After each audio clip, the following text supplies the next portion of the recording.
Right, back to our flat earth education.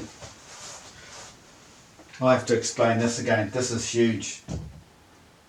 This is really huge. This is like Einstein stuff. I've only got 200 subscribers, not even that. 7 billion people out there who have no idea how the earth works. They just believe they live on a spinning ball. I'm here, I explain the whole system. I know the whole system. I'm going to try and educate people as to what they're seeing, not what they've been told.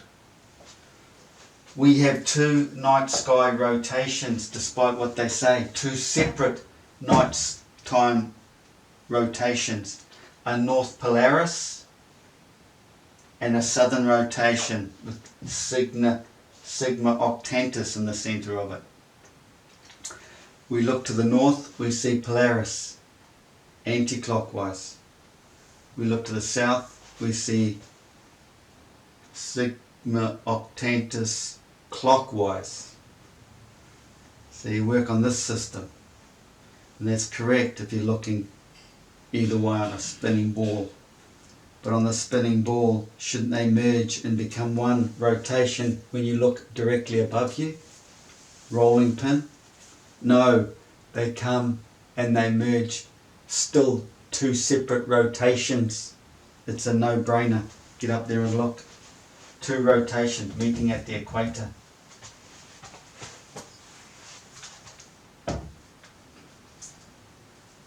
What? Now what they also that you don't know is this rotation is stationary. Polaris is stationary because, say that's our Earth, there's a centre vortex. There's a centre vortex you do not see. It's the duality in our existence, the unseen and the physical we live in. The physical we live in is like a big projection. It is, basically. I mean, the sky, all the celestial bodies are a projection from in here, because the sun is in here too. It's an electrical charge. Can you see the electricity moving through the wires? No. Put your hand on it, you certainly feel it. Try flying a plane right through here. See what happens. This creates everything out here. This is a fixed rotation. Polaris. Earth is stationary. Flat and stationary, does not move. Nor does this. Does not move. But we also have a rotation out here. Sigma octantis. That is turning just like that is turning. Except this does not move either direction. It's stationary. It stays there and rotates, revolves. This one, what you don't know, actually moves as well as turns. It moves over the night. It goes like this. Because this holographic projection is from in here. It all comes from here. What no one's understanding can comprehend is this reflection onto the concave lens. Perfect symmetry with this concave is creating this image as these elliptics turn. So let's grab one of them. There's a big elliptic. We're seeing this out here. You will not see a continuous star rotate 360 degrees, will you? Come back and prove it to me. You cannot. They come in and fade out. They come in and fade out continuously, because we see this. Then they fade out. There's a centre Earth. They fade out on the elliptic. They fade out. But because this is moving around over the night, 24 hours a day, they will slowly move in as this turns. They're always coming back in as this moves out. Moves in, moves out. Because of this shape, it creates this appearance. But what's happening? Because all this is reflected from in here, and this moves, because everything in the centre of the earth turns. That's your 24-hour day. There's your clock centre in there. It's turning. So if that's turning, then your image out here is turning too. This goes around the clock. I'm flipping it that way, so I've got everything flowing that way. So the clock arm and here is going that way. Because that's turning. This is turning. This moves. Get out with your cameras, time lapse, whatever you want to do. It moves. The centre will move. And it moves in an arc. It actually moves in an arc. Whether it's to do with this circle or the fact that this is the arc here as it's moving away. As it's continuously moving, this part here actually moves in a bit of an arc like this. So you can imagine coming around and going up, because if you remember my 4 cardinal points, coming in is going up. So it's going up in our world. When it comes in the vortex, when things move into the vortex, they're going up out here in our world. So this does a bit of an arc. But it moves. This moves, gives you 24-hour clock. So this moves right around there over 24 hours. Comes back to where you normally see it at a certain time, exactly how it's always been. So if you're in New Zealand, here's your image. If you're in Australia, well, if we're going that way, I'll still have to be there, just stuck, whatever. Anyway, Australia would have seen it before, after New Zealand, after, yeah. So they'll get their image. But the well-known stars or constellations would have turned, wouldn't they? So if you're looking this way, you'll see a T. If it goes whichever way it wants to go, it's going to end up looking like this. Isn't it? He's seeing a T upright, he's seeing a T down there. That's basically what happens. He will always see the same image. He will always see his same image, even though it's slightly different to his. He will see the same image too. Everybody gets the same picture, but the well-known stars in the pattern, because it's an overlay in here, I've been showing you my previous videos from what the Egyptians have left us, an overlay. You see the normal fixed stars, background stars, and the main celestial stars. They'll just all look the same, but this pattern will turn in the picture. This is continuously turning. This is how an equatorial mount works. It's not only just following this, it's moving. It moves that way too. And because that moves, all these astronomers think they live on a rotating ball. It's a spinning ball. Because this night sky does this. That's their only proof. That's why they think they live on a spinning ball. They have no idea how an equatorial mount works. You just put it on a flat bit of ground and let it do its thing. It's doing a 360 rotation and either a 15 degrees swing as well, or is it 11 degrees magnetic arc? Must be the 15 degrees, because it's still going around there, 15 degrees, 360 degrees, 15 degree per hour. That's what it's doing. If they think this frickin' thing is going round, oh, it's going round because that's what makes it go round. Oh, oh my God. That's huge. Get it out there. Get every flat earther to look at this. I know the whole model. Get them to understand it all. And one day the truth is going to have to come out.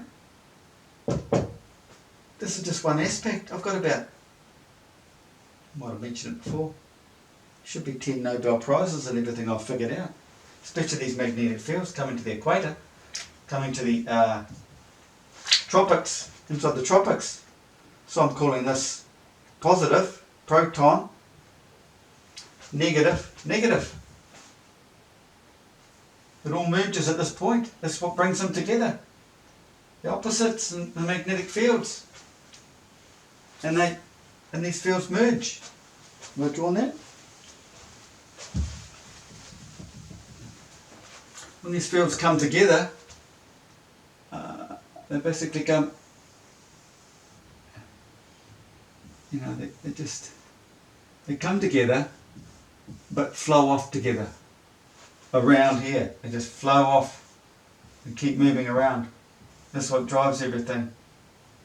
The magnetic fields drives everything.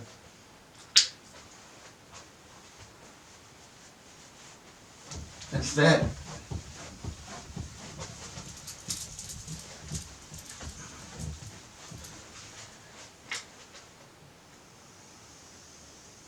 Let's draw out flat earth again.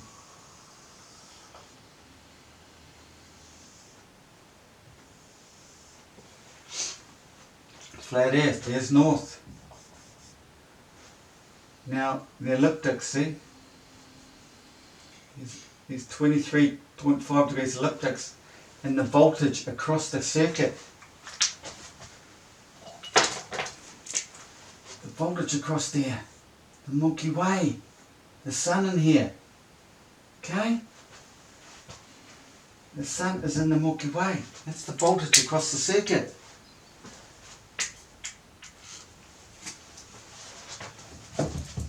It's an exploded view, the Milky Way.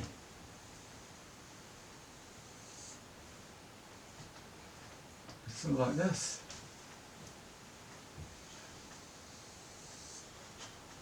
And look at this. It looks like a pregnant woman, doesn't it? That's what you got in here. You've got the sun. It's like an eye. It's an eye. It is an eye. You have the big field in here, but you got this Milky Way, right? And things fall down through there to be recycled. Believe it or not, this is an eye. Side elevation, it's an eye. That's where Horus's eye comes into it. And this eyebrow is the cradle. We've been through this. An eye.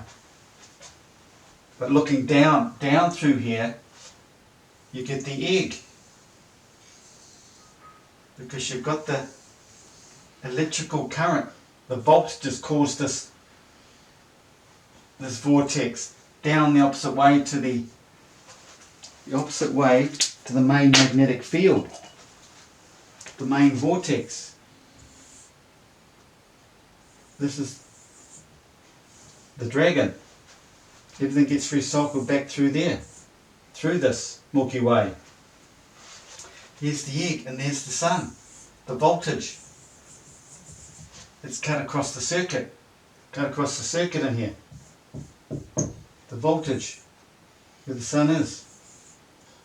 And that's the Milky Way. That's the electrical circuit voltage with the what do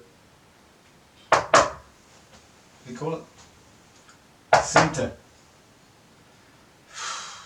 Nucleus. There. The sun. Right there. This is why all the celestial bodies have to do this elliptic all the way around. And why we get the funny shapes is because this egg turns over a day. It's always turning. So you can imagine, this spot is going to look different to this spot because the egg is oval. It's not the perfect circle, is it? And that's why we get our different patterns in our celestial bodies. This is the big vortex that's going into hell. Whoop. Going down into hell when you get sucked down into there. Down below Earth. This is an eye. That's what it looks like. It's an eye. And guess what? What does an eye do? Let's say there's your eye, ball, your eye in there, something like that. what's your vision? You come over here, your vision from the centre point, it's about 50 degrees. If you went 23.5 degrees, 23.5 degrees off centre, that's where you get your good vision. Well, this is what the sun's doing. The eye rocks in here. It sits in here and it tilts. This is where the seasons change. 23.5 degrees. It's the seasonal change. And when it's dead parallel with the 23 elliptics in here, it's springtime. It's on that angle. People think this is all fantasy. I'm making it all up. It's too much for them. It's reality. It's what it is. It all works in the flat earth. And this egg,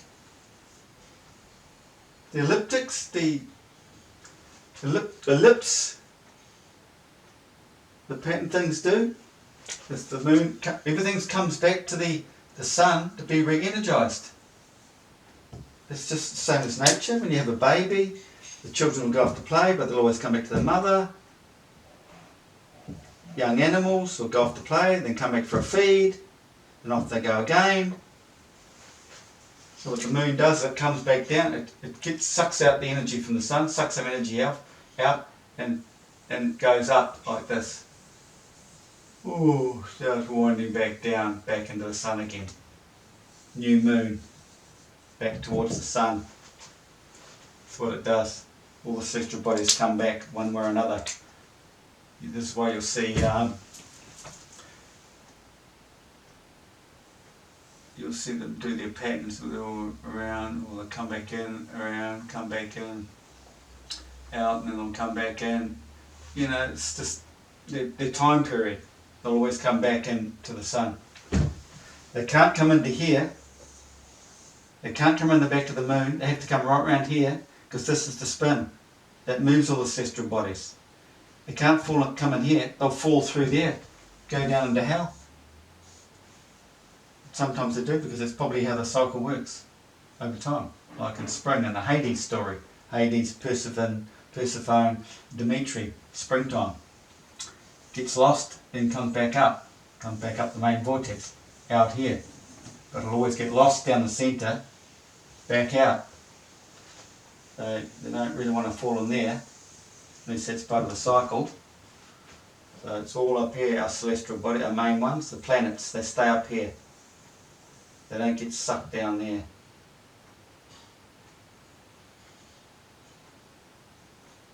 So if they move slowly, this is our daytime, see? This is nighttime.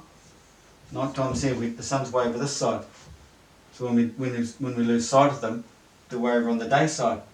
And if they're moving very slowly, and they're following the egg as it turns, then it's always going to be hidden from us for a long time, isn't it? If it's sticking with this daytime side, eventually see that if faster or slower, and we'll catch up and we'll get to see it again. That's how it all works. Jeez, it didn't take me long to figure all this out. I'm a nobody. I didn't even learn science at school. Didn't learn anything at school, actually. I just ended up realising Earth was flat. Especially after realising what happened on 9/11. I stopped believing anything they tell us. Anything. Because we live in a lie. The whole world's a lie. Hope that was interesting.